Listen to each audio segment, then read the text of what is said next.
اون کسی که اوج انسانیت رو شناخته و یافته و با اون از نزدیک زندگی کرده نسبت به نقشه های ضد بشر چه احساسی داره؟ برای اینکه بتونیم به این پرسش ها پاسخ بدیم باید به سخنان یک جنرال گوش بدیم، کسی که خودش زمانی مسئول حفاظت از اشرف بود و تمامی حقایق رو از نزدیک لمس کرد. اسمش رو حتما شما هم میدونید، جنرال ديويد فيليپس. او حالا مقابل همه دروغ‌ها و همه قلب واقعیت‌ها و توطئه‌های رژیم و مزدورانش در عراق ایستاده و هر بار در همه کنفرانس‌ها میاد و به حقانیت اشرفیان گواهی میده.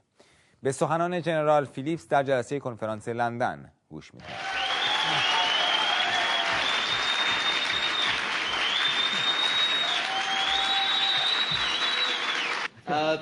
The general who was responsible for the protection of Camp Ashraf. Thank you. Hanun Lady Corbett, Azin K, Manara Davat, Kardid Mut Shah Karam. Distinguished guests, family and friends of those at Camp Ashraf, I'm honored to be with you today. I must say, with that introduction that you gave me, remember, I carry a heavy burden because I was in charge of consolidating the people at Ashraf, working the disarmament. I spent over 3 decades on active duty with the United States Army. I was there when the people of Ashraf consolidated from all of the facilities across Iraq in 2003. I was there when they voluntarily disarmed. Sure, we did fingerprints and photos too. We then brought in a team from across the coalition forces, from the UK too, and we investigated over 3,000, every single member that was there. And there's been allegations that they want to leave Camp Ashraf. Well, we took every single member off of Camp Ashraf. The United Nations doesn't say this very often. We took them up north in Diyala province and individually gave them that opportunity. Do you want to leave? Well, I can tell you, out of over 3,800 at the time, we had smaller than a handful who wanted to leave, and most was because of medical issues of their family at other places. They voluntarily went back. And we did the investigations into them.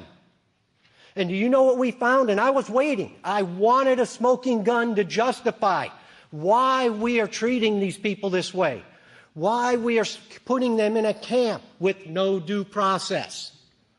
And when the FBI senior agent came back in, what he told me was, we're going home, we're done. So, yeah, and? He goes, nothing. There's not one allegation of credible evidence against any of the over 3,800 members at Camp Ashraf. So have fun.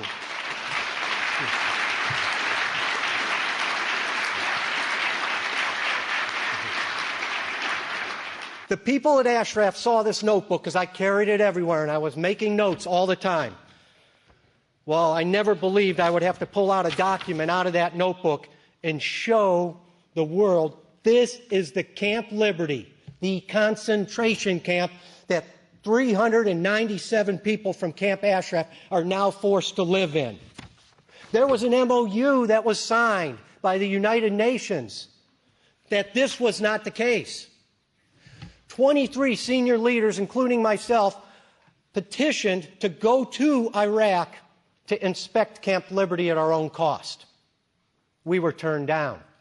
The Iraqis didn't want us inspecting it.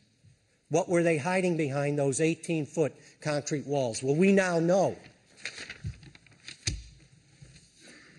I contacted Ambassador Kobler multiple times. I laid my credentials on the line. I know what it takes to run a camp with 4,000 soldiers. I would come over there, I offered, to assist him. I am good friends with many of the Iraqi leaders, the ones whose hearts are bleeding because of what they are watching happen to their country and these people at Ashraf. I have good contacts with them. I have good contacts with the people at Ashraf, and I could do your job, Ambassador Kobler, and you could take the credit. I'll do it at my cost. He refuses to return my emails or phone calls. If you're afraid, Ambassador Kobler, I'll send my daughter over. She'll cover it down for you. You can stay behind your walls where you're staying at.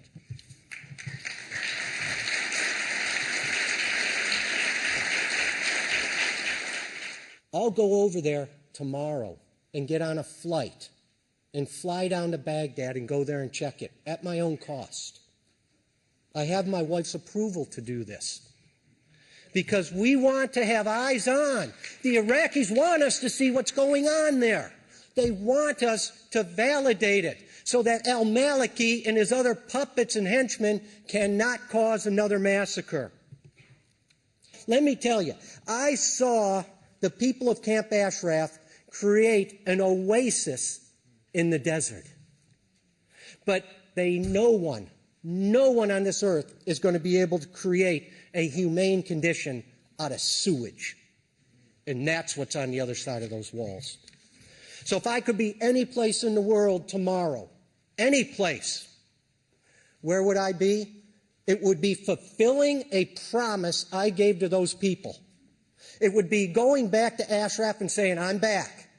And doggone it, we're going to protect you because we promised we're going to protect you. It's about time my government delisted you and did the right thing, what we told you we were going to do.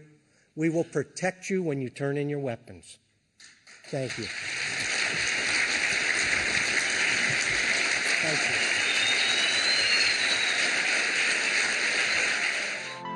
گلی زیبا در صحرا شکفته بود، خبرش در تمام دشت پیچید، باد خبرچین عطرش بود.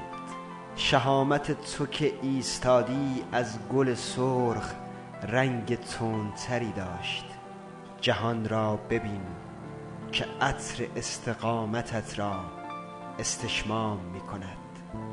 جهانی خبردار شده است از شکفتن گل پایداری تو.